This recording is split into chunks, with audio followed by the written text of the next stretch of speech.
जय जगन्नाथ जय जगन्नाथ जय जगन्नाथ।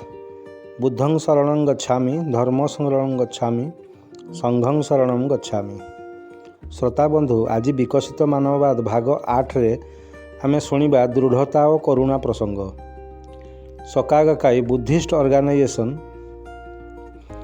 एहार तृतीय अध्यक्ष स्वर्गत डॉक्टर दाइसाकु इकेडा एकदा ए प्रसंगटी को आलोचना करी साधारण लोक माननकु खुशी आड़ को बाट कढ़ाई नेबार भरपूर प्रचेष्टा करिसंती। सकागाकाए 12th सेंचुरी जापानी बौद्ध धर्मगुरु सेंसाई निचिरेन दाइसनिनकर दर्शन रे अनुप्राणित। राइटिंग्स ऑफ निचिरेन दाइसनिन भाग 1 रे दाइसनिन कहती से जेतेबेले दि लट सूत्र बा स्वधर्म पुंडरीका सूत्र को बुझाइबाकू लागिले तांको बुझिबार मात्रा विख्यात बौद्ध धर्मगुरु ताएनताए एवं डेंग्योंक तुलन में अति नगण्य थिला। मात्र दाइसनिनकर जीवन में दि लट सूत्र को नहीं जो विरोध सामना करने को पड़ता, निज जीवन को बाजी लगाई बुद्धंक ज्ञानर प्रसार करिवारे से समयर प्रशासन द्वारा तांकु जो निर्यातना सब भोग करने को पड़ता एवं दुखी दरिद्र लोकंकर दुख दुर्दशा उपशम करने पाई तांको हृदय रे जो करुणार धारा प्रवाहित होता ताहा ताएनताई एवं डेंग्योंक जीवन में घटी नथिला। से दृष्टि दाइसनिन भाग्यवान थिले। दाइसनिनकर दि लट सूत्र बुझिबारे जो दृढ़ता एवं साधारण लोकंकर दुख उपशम पाई जो करुणा भाव ताहा समस्त बौद्ध धर्मगुरु को टपी जाइथिला। दाइसनिन दि लट सूत्र रे थिबा बुद्धंकर सतबाणी एवं मनुष्य जीवन में बौद्ध सिद्धांतर आवश्यकता गुड़ी को सरल और प्रांजल भाव में लोकंक सामने उपस्थापन करिपारुथिले। दृढ़ता बा पार्जाभेरेन्स जहाँ जीवन में सामना को आसुथवा क्लिष्ट बा असुविधा को सही पारिबार असाधारण क्षमता को ही बुझाई थाए। वास्तव खुशी बा जेन्युइन हैप्पीनेस सेतेबेले संभव जेबे मनीष ए दृढ़ता को हासिल करि पारिबो। ए कलिजुग को बौद्ध भाषा रे the evil age of the latter day बोली कहा जाए। यह एक अवधारणा बा कॉन्सेप्ट जहाँ एक एपरी समय को बुझाए जेबे दि लट सूत्र बा बौद्ध ज्ञान को प्रचार करने भारी कष्टकर हो पड़े।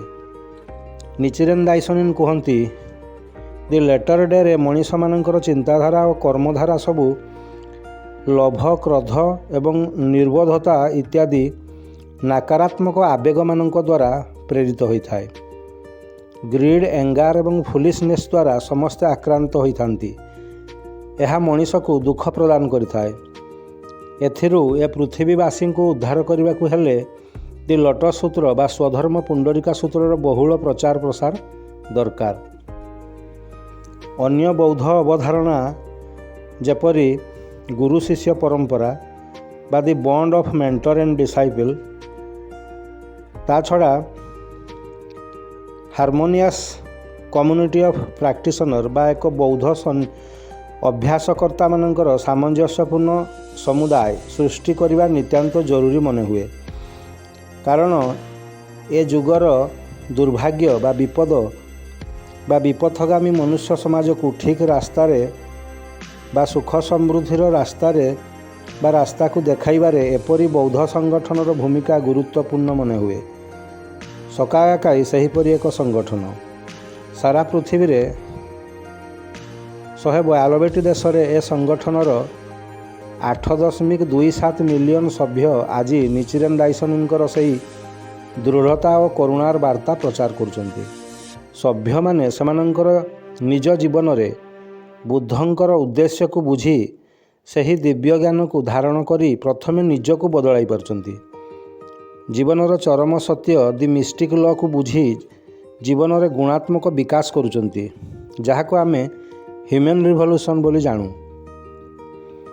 जड़े बौद्ध अभ्यासकारी बा बुद्धिस्ट प्रैक्टिशनर कर्म बुद्धंकर बाणी द्वारा एते प्रभावशाली हुए जे से चाहे ना ए पृथ्वी पृष्ठ रे केही भी गोटे दयनीय बा असम्मानपूर्ण बा गोटे अभिशप्त जीवन जी मरी जाऊ। ତାର ଏ କରୁଣାର ଭାବ ଅଦମ୍ୟ।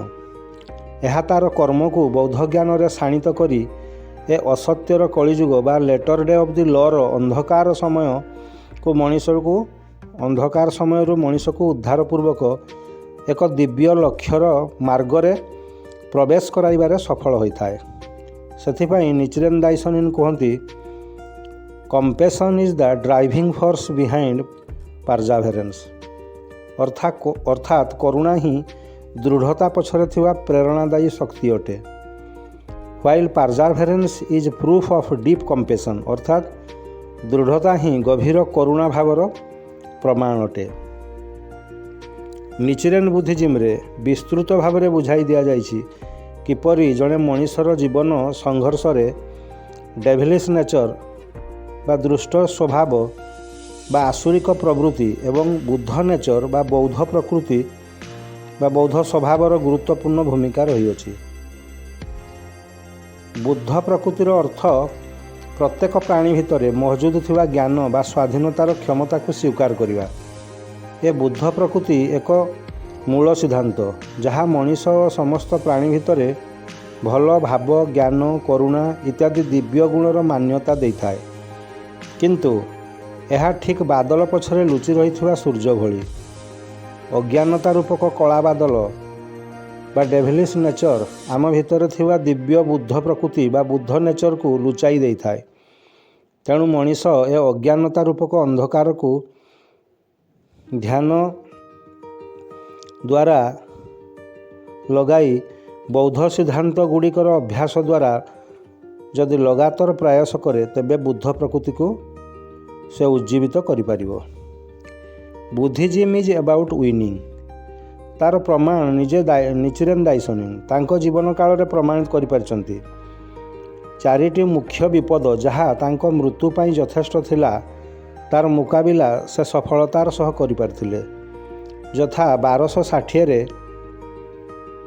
ମାତ୍ସୁବାଗ୍ୟାତ୍ସୁ ପାର୍ସିକୁସନ୍, 1261ରେ ଦି ଇଜୁ ଏକ୍ଜାଇଲ୍, 1264ରେ ତାତ୍ସୁନୋକୁଚି ପାର୍ସିକୁସନ୍ ଏବଂ 1271ରେ ସାଡ଼ୋ ଏକ୍ଜାଇଲ୍ ବା ନିର୍ବାସନ ଦଣ୍ଡ ତାଙ୍କୁ ଭୋଗ କରିବାକୁ ପଡ଼ିଥିଲା।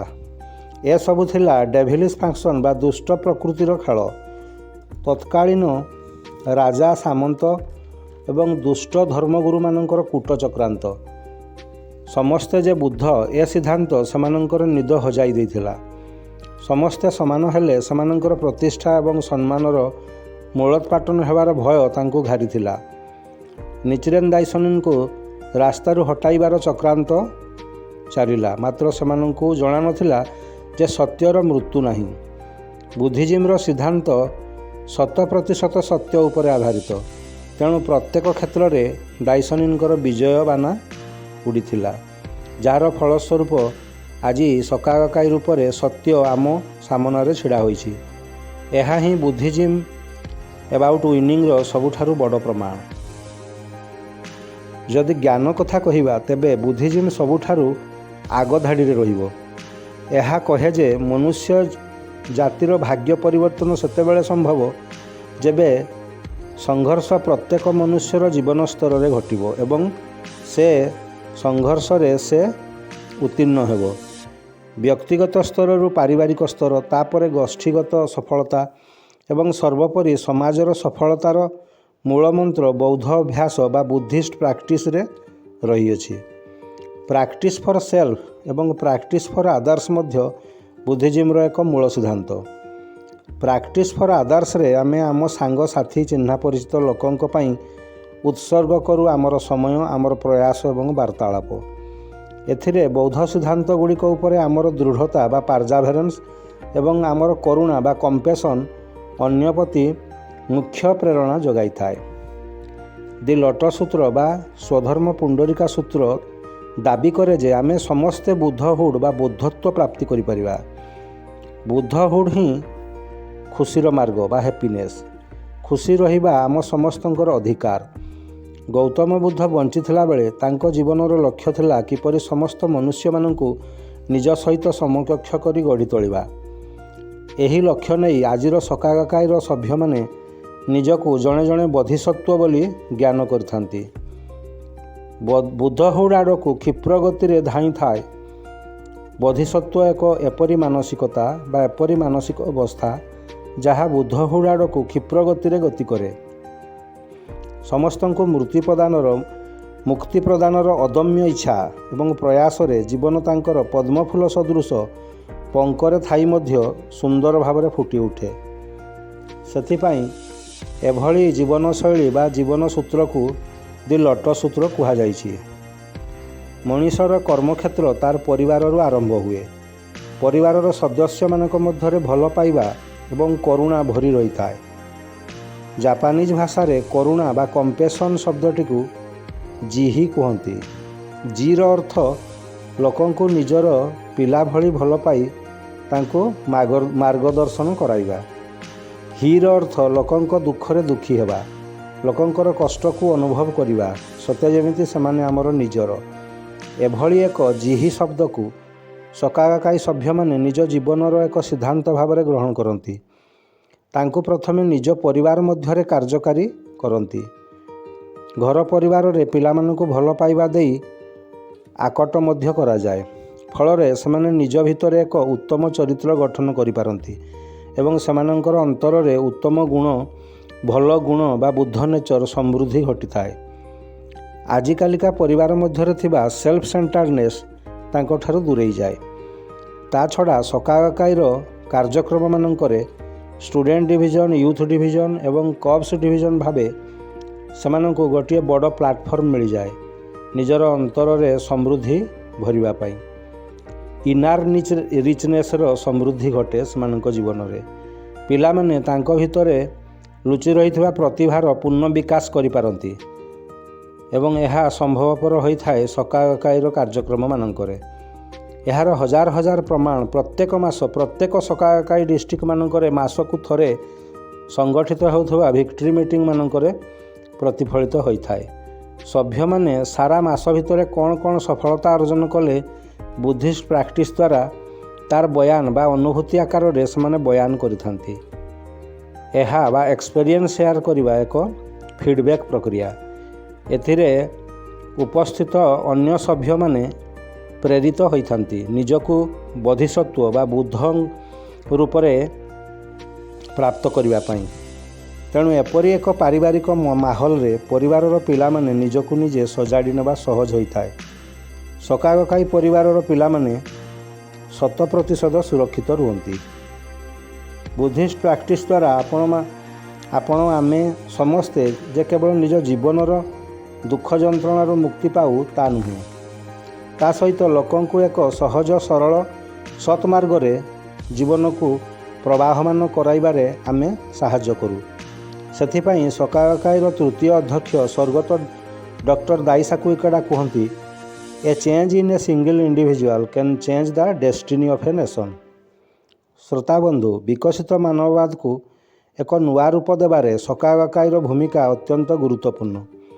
ଏହା ଅନବରତ ମନୁଷ୍ୟମାନଙ୍କୁ ଆହ୍ୱାନ ଦେଉଛି, ଆସ ଆମେ ଆଗ ଆମ ନିଜ ଜୀବନ ଭିତରେ ଥିବା ଅହଂ ବା ଇନାର ଷ୍ଟେଟ୍ ଅଫ୍ ବିଙ୍ଗକୁ ବଦଳାଇ ଦେବା।